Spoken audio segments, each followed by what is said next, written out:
2020, ya como ministra de Igualdad, se preguntaba ¿qué es ser mujer? Y de forma retórica respondía ¿cuánta talla de pecho tenemos que tener para ser hombre o mujer? ¿El sexo es solo los genitales externos o es también el nivel de hormonas tradicionalmente considerado por la biología masculina o femenina? ¿Es el sexo algo genético? Una ministra de Igualdad que no tiene ni idea qué es ser mujer, como para pretender que defienda nuestros derechos. Y a eso se ha dedicado durante estos 2 últimos años como ministra de Igualdad, a aniquilar todos los avances que las mujeres hemos conseguido históricamente, gracias a grandes mujeres que nos han precedido, pero también hombres, en la conquista de la igualdad en derechos, entre hombres y mujeres. Ministra, sé que me está escuchando. Ser mujer es nacer con sexo femenino. Y créame, nada tiene que ver con el tamaño de nuestros pechos. Pero usted, como ministra, está aplicando políticas que niegan esta realidad biológica, que pretenden hacerla desaparecer, porque usted solo sirve al movimiento transgénero, aunque ello suponga el borrado de las mujeres. Ahora bien, sería injusto dejarla sola en esta profunda traición a las mujeres y, desde luego, no empezó con usted.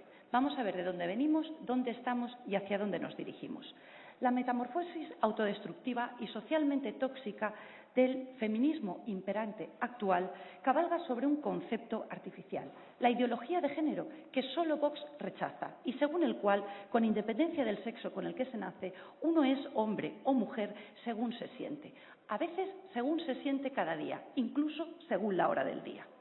En ocasiones se alude a este concepto como feminismo de tercera ola, porque hay otros 2 precedentes. El feminismo de primera ola, el de Olympe de Gouges o John Stuart Mill, el de las sufragistas, luchó por la equiparación jurídica entre hombres y mujeres, por la conquista del derecho de voto, entre otros, y que no quedásemos las mujeres necesariamente confinadas al ámbito doméstico. Hacia 1960, en la mayoría de países occidentales, derechos como el voto, el trabajo o la educación ya los habíamos conquistado las mujeres. Surge así el feminismo de segunda ola, que entiende que la equiparación legal de los sexos era exclusivamente formal o abstracta por el simple hecho de que en aquel momento muchas mujeres seguían siendo amas de casas. Esta segunda ola feminista adquirió un tono antifamilia y un tono antimaternidad que no había tenido la primera ola. Para las nuevas feministas, la causa de la supuesta opresión de la mujer se encontraba en el ámbito privado, en nuestro rol, en el rol de las mujeres como madres y esposas. La obra de Simone de Beauvoir, especialmente, se caracteriza por el odio a la maternidad y la visión de la fertilidad femenina como una maldición. Y cito literalmente: engendrar, amamantar, no son actividades, sino funciones naturales. No hay proyecto personal en ello. Por eso la mujer no encuentra en ello motivo para una afirmación altiva de su existencia. Para este feminismo de segunda ola, la verdadera emancipación de la mujer solo llegaría cuando la mujer alcanzase la autosuficiencia económica, la realización profesional y rompiese la esclavitud de la maternidad. O como dijo nuevamente Simone de Beauvoir, y cito literalmente, cuando la mujer se incorpore a la producción y se libere de la reproducción. Entrevistada por Betty Friedan en 1975, llegó a declarar: no debería autorizarse a ninguna mujer a quedarse en casa para educar a sus hijos. Las mujeres no deberían disponer de esa opción, precisamente porque si existe, demasiadas mujeres la escogerán. Mientras las familias, el mito de la familia y el mito del instinto maternal no sean destruidos, las mujeres seguirán oprimidas. Pues bien, este es el contexto social en el que se nos ha educado a las mujeres de mi generación. Yo, mujer de 43 años en apenas unos días. Se nos ha inculcado que solamente se nos considera socialmente mujeres de éxito, solamente podemos considerarnos mujeres de éxito, auténticas mujeres, si alcanzamos el éxito profesional. En cambio, se ve como un demérito social, se ve como una tacha que una mujer quiera realizarse en el ámbito familiar y formar un hogar. A mi generación, socialmente, solo se nos perdona tener hijos después de haber alcanzado nuestra autosuficiencia económica. Lo que no nos dicen es que cuando conseguimos ese éxito profesional, llegamos extenuadas a casa por la noche después de jornadas interminables, día tras día, miramos alrededor y nos vemos solas en el sofá. cuando queremos calentar nuestro hogar con el amor de una familia y suplir el eco de nuestra voz que golpea contra unas paredes vacías con el maravilloso llanto de un bebé. Lo que no nos dicen es que el reloj biológico es inexorable como el paso del tiempo. Y eso es lo que padecemos muchísimas mujeres en España cuando por fin intentamos ser madres, más cerca de los 40 que de los 20, una vez hemos alcanzado esas metas culturales que socialmente nos han impuesto y nos encontramos que ya no somos capaces de quedarnos embarazadas y las que lo que conseguimos llamamos a nuestros bebés bebé milagro. Este feminismo antimaternidad y antifamilia nos ha mentido a las mujeres. No nos ha contado que al final del camino que nos ha marcado solo hay soledad y que cuando se llega a la meta suele ser demasiado tarde porque el reloj biológico es inexorable como el paso del tiempo. ¿Y saben qué es lo peor? Que esa autosuficiencia económica, ese éxito profesional, no llegan muchísimas mujeres o llega de forma precaria y no por ser mujeres, tampoco llega para muchísimos hombres. Sola, sin éxito profesional y sin posibilidades de formar una familia. Ese será el final del camino para muchísimas jóvenes en España. Ese está siendo hoy el final del camino para muchísimas jóvenes, hoy ya adultas, de mi generación y algo más mayores, que no han tenido la posibilidad de elegir, porque ustedes, todos ustedes, Partido Popular y Partido Socialista, con sus políticas, no les han permitido elegir.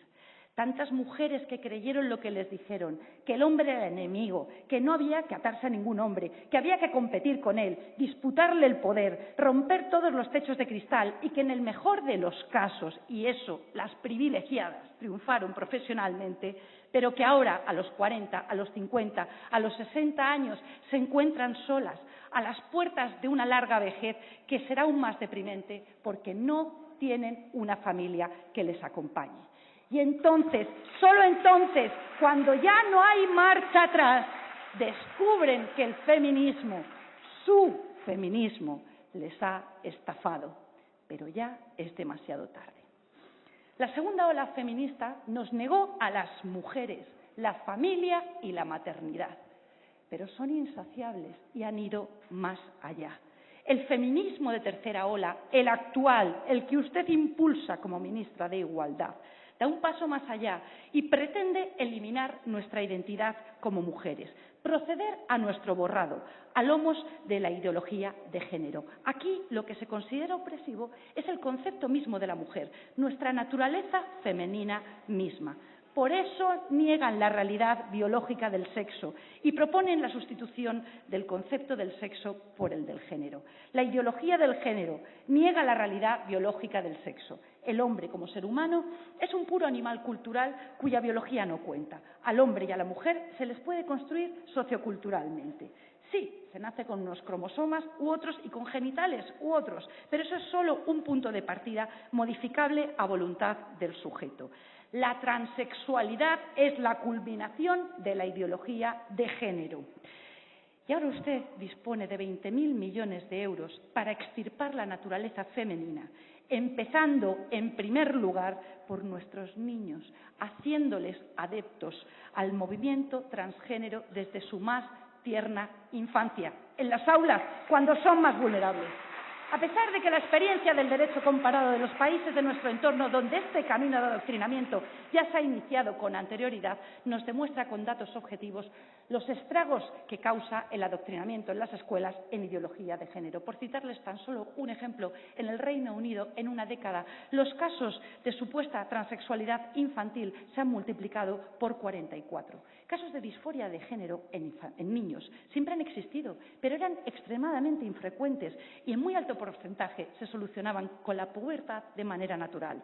El estallido de casos en estos países se explica por el auténtico lavado de cerebro al que usted pretende someter ahora a nuestros hijos en España, desde su más tierna infancia, explicando en las aulas con sus supuestos expertos a nuestros hijos que podrían ser chicos atrapados en cuerpos de chicas o viceversa, y que solo ellos conocen su verdadero género, porque el sexo biológico no importa. Niños con trastornos emocionales de otro tipo o simplemente con la desorientación y baja autoestima que es propia de la adolescencia, son así inducidos artificialmente a atribuir su malestar a la disforia de género y a soñar que un cambio de sexo podría solucionar todos sus problemas. ¿Sabe qué nos demuestra también la experiencia de los países de nuestro entorno? Que el final del camino de estos niños y jóvenes a quienes artificialmente se induce a considerar que padecen una disforia de género, permitiéndoles operaciones de cirugía genital, el final de su camino es el suicidio. Es el suicidio.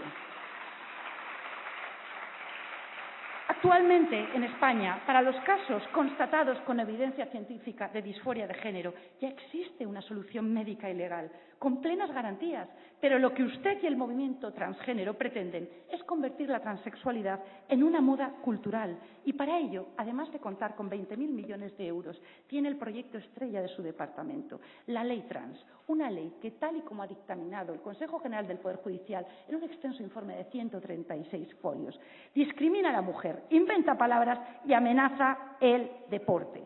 Esta ley elimina la única garantía que podía evitar el fraude de ley y los evidentes efectos perversos que comporta, como que un varón, por el mero hecho de decir que se siente mujer, pueda participar en competiciones deportivas femeninas, acceder a recintos de acceso exclusivo para las mujeres o incluso un condenado por delitos de violación compartir celda con mujeres.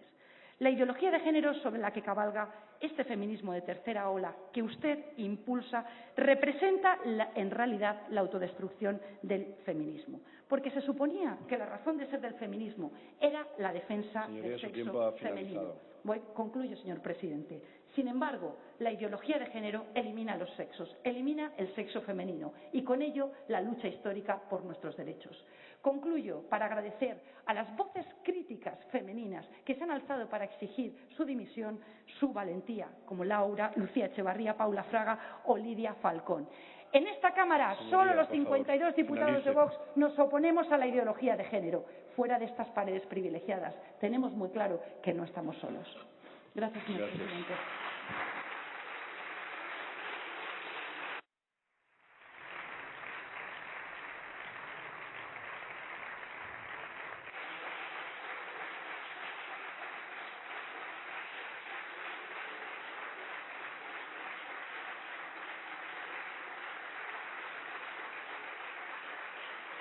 A continuación,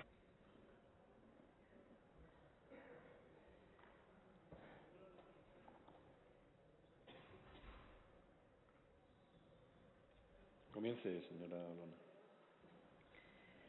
Con la venia, señor presidente. Hoy para mí es un día muy especial, ya que tomo la palabra por primera vez en esta Cámara como candidata a la presidencia de la Junta de Andalucía. En una de mis últimas intervenciones, además. Pero hoy he querido que hablase la mujer, y a vosotras, mujeres de España, me dirijo, en presencia de la ministra de Igualdad, para daros un mensaje de esperanza. El cambio empezará en Andalucía.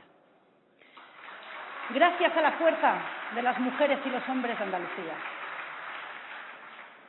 Hoy habla una mujer que es y se siente muy mujer, desde la experiencia que atesora en el Ecuador de su vida. Una mujer que pertenece a una generación en la que nos inculcaron que el éxito profesional era la meta a la que debíamos aspirar, olvidando, relegando todo lo demás. Y que además es una privilegiada, soy una mujer privilegiada por dos motivos. El primero, yo he alcanzado esa meta por méritos propios, a base de esfuerzo, el mío y el de mi madre. Después de licenciarme con premio extraordinario en la Universidad Pública de Alicante en la carrera de Derecho, después de 5 años de oposición, de 5 exámenes, yo conseguí mi sueño. Fui abogado del Estado. Y privilegiada también, porque cuando comprobé que el feminismo me había estafado, porque no me había contado que al final del camino que me había impuesto socialmente solo había soledad, cuando solo escuché el eco de mi voz en una casa vacía y decidí por primera vez a los 30 años, pude decidir que quería formar una familia. Conseguí ganarle la batalla al reloj biológico y, como un milagro, fui madre a los 40 años. Como presidenta de la Junta de Andalucía, no pretendo imponer a ninguna mujer cuál debe ser su camino.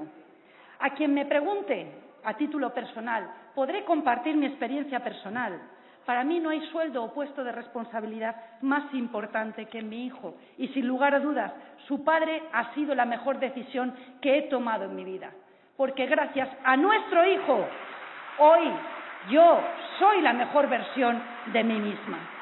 Pero esto es solo mi experiencia personal, que no pretendo imponer.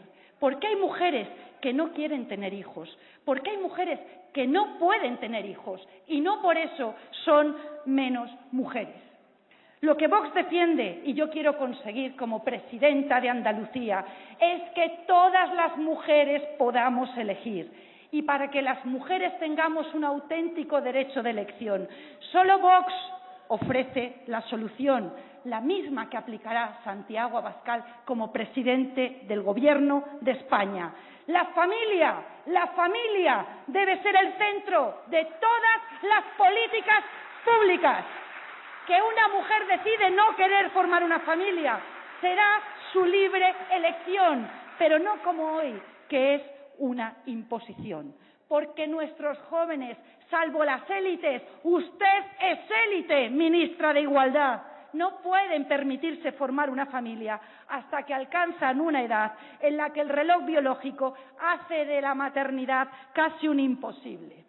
En el mejor de los casos, algunas comunidades autónomas como Madrid están ampliando las ayudas para acceder a las técnicas de reproducción asistida. Como presidenta de Andalucía, yo aspiro a que las mujeres no se vean obligadas socialmente a luchar contra su reloj biológico, incorporando la perspectiva de familia a todas las políticas públicas. Mujeres de Andalucía y en especial vosotras, las más jóvenes, como mujeres